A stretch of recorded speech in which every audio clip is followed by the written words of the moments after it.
السلام علیکم، welcome to my channel midnight horror story in Urdu. تمام ویڈیوز اپڈیٹ کے لیے ہمارے چینل کو سبسکرائب کریں اور بیل نوٹیفیکیشن آن کرنا نہ بھولیے گا۔ آج کی کہانی علی کی ہے، جو کہ پیشے کے لحاظ سے ایک ٹرک ڈرائیور تھا اور اب ایک ٹرانسپورٹ کمپنی کا مالک بن گیا ہے۔ تو آئیے سنتے ہیں یہ کہانی علی کی زبانی۔ یہ کہانی لگ بھگ 30 سال پرانی ہے، جب میں ایک ٹرک ڈرائیور تھا۔ ویسے تو ہمیشہ سامان کی ڈیلیوری کے وقت میں ہمیشہ ایک بندہ اپنے ساتھ رکھتا تھا،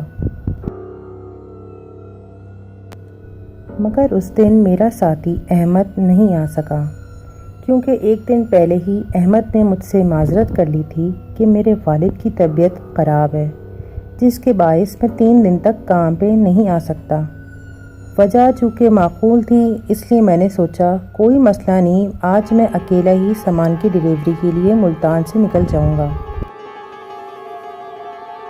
مجھے سامان کی ڈیلیوری کے لیے ملتان سے ایبٹ آباد جانا تھا، جو کہ اچھا خاصا طویل سفر تھا۔ اس وقت نہ سڑکوں پہ زیادہ ٹریفک تھا اور نہ ہی اتنی زیادہ آبادی ہوا کرتی تھی۔ لوگوں کے گھر بھی دور دور بنے ہوئے تھے۔ سڑکوں پہ بہت کم ہی ٹریفک نظر آتا تھا یا زیادہ تر ٹرک ہی نظر آتے تھے جو سامان کی ڈیلیوری کے لیے ایک شہر سے دوسرے شہر آتے جاتے تھے۔ جنوری کی کڑکڑاتی سردی میں نے اپنے گرد موٹی شال لپٹی اور اپنا ٹرک چیک کر رہا تھا کہ اس میں سامان لوڈ کتنا ہوا، کیونکہ مجھے رات 10 بجے ملتان شہر چھوڑ دینا تھا۔ رات 10 بجے میں ٹرک لے کر شہر سے باہر کی طرف نکل چکا تھا۔ رات کافی سنسان تھی اور ہائی وے کی روڈ پہ ہو کا عالم تھا۔ شدید سردی کے باعث ماحول اور زیادہ ہیبت ناک لگ رہا تھا۔ اچانک ہی مجھے محسوس ہوا کہ میرا ٹرک ضرورت سے زیادہ وزنی ہو گیا ہے۔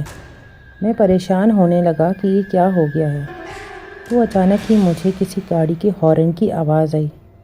میں نے جیسے ہی شیشے میں دیکھا تو ایک گاڑی زوردار ہارن بجا رہی تھی۔ میں نے اپنی ٹرک کی رفتار کچھ کم کی تو ایسے لگا جیسے گاڑی تیزی سے میرے ٹرک کے آگے نکل گئی ہے، مگر یہ کیا، ٹرک کے آگے تو کوئی گاڑی ہی نظر نہ آئی۔ میں پریشانی کے عالم میں بار بار گاڑی کے شیشے کو دیکھ رہا تھا کہ وہ گاڑی کہاں گئی۔ آج چونکہ میں اکیلا تھا اور احمد بھی میرے ساتھ نہ تھا، اس لیے مجھے بار بار وہم ہو رہا تھا۔ مسلسل 12 گھنٹے ٹرک چلانے کے بعد مجھے دور ایک ڈھابا نظر آیا، جو کہ ابھی ابھی کھل رہا تھا۔ ناشتہ پانی سے فارغ ہونے کے بعد میں قریب پڑی منجی پہ کمر سیدھی کر کے لیٹ گیا اور سوچ رہا تھا کہ رات کا سفر کتنا مشکل تھا۔ ٹرک چلانا پہلے اتنا مشکل نہ تھا جتنا مجھ کو رات کو لگ رہا تھا، کیونکہ میں آج سے پہلے کبھی بھی سامان کی ڈیلیوری کے لیے اکیلے نہیں گیا تھا۔ تھوڑا آرام کر کے میں پھر ٹرک لے کے نکل پڑا۔ وقت تیزی سے گزر رہا تھا اور رات ہو گئی تھی۔ میں اب پہاڑی علاقوں کے درمیان ٹرک چلا رہا تھا۔ ایک طرف کھائی تھی اور دوسری طرف پہاڑ۔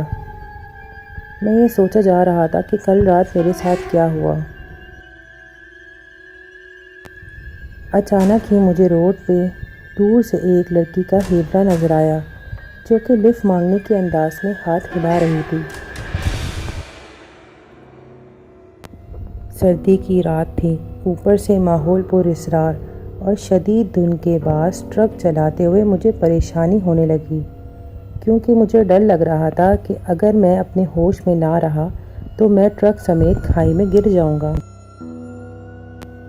جیسے جیسے ٹرک اس لڑکی کے قریب ہوتا گیا، وہ ہیبلا ایک زندہ لڑکی میں تبدیل ہو گیا۔ میں یہ سوچنے لگا کہ میں اسے لفٹ دوں یا نہ دوں۔ پھر میں نے سوچا کہ کوئی بات نہیں، میں اسے لفٹ دے دیتا ہوں، کیا پتہ اسے دوسرے شہر جانا ہو۔ جیسے ہی میں اس لڑکی کے قریب ٹرک لے کے پہنچا، میں نے اسے کہا کہ آ جاؤ، اور وہ ٹرک میں آ کے بیٹھ گئی۔ تھوڑی سی دیر گزری تھی کہ مجھے اپنا ٹرک ضرورت سے زیادہ وزنی لگنے لگا۔ میں سوچ رہا تھا کہ کیا پتہ ٹائر کا کوئی مسئلہ ہو گیا ہو۔ پھر میں نے سوچا کچھ نہیں ہوا ہوگا، کیونکہ چلنے سے پہلے میں نے تمام ٹائر چیک کیے تھے۔ تھوڑا آگے جا کے میں نے ٹرک کو روڈ کی سائڈ پہ لگایا اور سوچا ایک بار دوبارہ ٹائر چیک کر لیتا ہوں، کیا پتہ ٹائر کی وجہ سے ٹرک وزنی ہو گیا ہو۔ میں نے ٹرک سائڈ میں لگایا اور پریشانی کے عالم میں ٹرک سے اتر کر ٹائر چیک کرنے لگا۔ سارے ٹائر بالکل ٹھیک تھے، مگر میں پریشان ہو گیا تھا کہ کیسے یہ ٹرک ضرورت سے زیادہ وزنی ہو گیا ہے۔ میں پریشانی کے عالم میں واپس ٹرک کے اوپر جیسے ہی چڑھا تو دیکھا وہ لڑکی ٹرک میں موجود نہ تھی۔ میں دوبارہ ٹرک سے اترا اور اس لڑکی کا انتظار کرنے لگا۔ جب کچھ دیر وہ لڑکی نہ آئی تو میں نے وہاں سے نکلنے میں ہی اپنی عافیت سمجھی۔ مجھے اپنا دل بند ہوتا ہوا محسوس ہوا۔ میرے حواس قابو میں نہ تھے۔ بس جیسے تیسے میں نے سامان کی ڈیلیوری کی اور واپس ملتان کی طرف روانہ ہو گیا، اور اس کے بعد نان اسٹاپ ٹرک چلاتا رہا۔ واپس اسی ڈھابے پہ پہنچا جہاں میں نے ناشتہ کیا تھا، مگر اس وقت رات ہو رہی تھی۔ میں نے ٹرک سے اتر کر ہاتھ منہ دھویا اور پاس پڑی منجی پہ لیٹ گیا اور سوچنے لگا بس کچھ گھنٹوں کی مسافت کے بعد میں ملتان پہنچ جاؤں گا۔ ڈھابے کا مالک مسلسل مجھے دیکھے جا رہا تھا، جو کہ کافی بڑی عمر کا تھا۔ کھانا کھانے کے بعد ڈھابے کے مالک نے مجھ سے پوچھا، کیا ہوا بیٹے، پریشان لگ رہے ہو؟ تو میں نے سارا واقعہ بتا دیا۔ میں نے اتنا کہا ہی تھا کہ ڈھابے کے مالک نے گہری سانس لی اور کہا، وہ میری ہی بیٹی ہے جو تمہیں نظر آئی ہے۔ جو اس کو لفٹ دیتا ہے وہ بچ جاتا ہے، اور جو لفٹ نہیں دیتا اس کی گاڑی کا شدید ایکسیڈنٹ ہوتا ہے اور گاڑی کھائی میں گر جاتی ہے۔ تم جب یہاں آئے تھے تو میں شکر ادا کر رہا تھا کہ تمہاری جان بچ گئی۔ یقیناً تمہاری کوئی نیکی کام آ گئی ہوگی۔ شہر سے واپس آتے ہوئے تم نے دیکھا ہوگا کہ کافی گاڑیوں کا ایکسیڈنٹ ہو گیا ہے۔ وہ لوگوں سے مدد مانگتی تھی۔ اصل میں ہوا یہ تھا کہ وہ شہر سے واپس آ رہی تھی تو اس کا ایکسیڈنٹ ہو گیا تھا، لیکن وہ اس وقت زندہ تھی۔ وہ لوگوں سے مسلسل مدد مانگ رہی تھی کہ وہ اسے آ کے شہر تک چھوڑ دے، لیکن کسی نے اس کی مدد نہ کی اور وہ اپنی جان سے ہاتھ دھو بیٹھی۔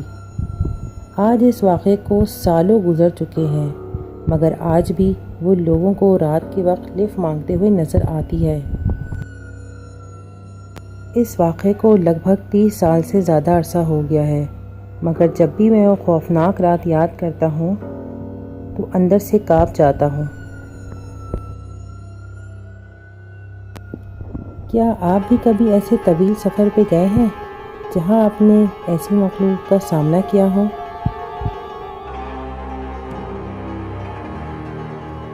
آج کی کہانی آپ کو کیسی لگی؟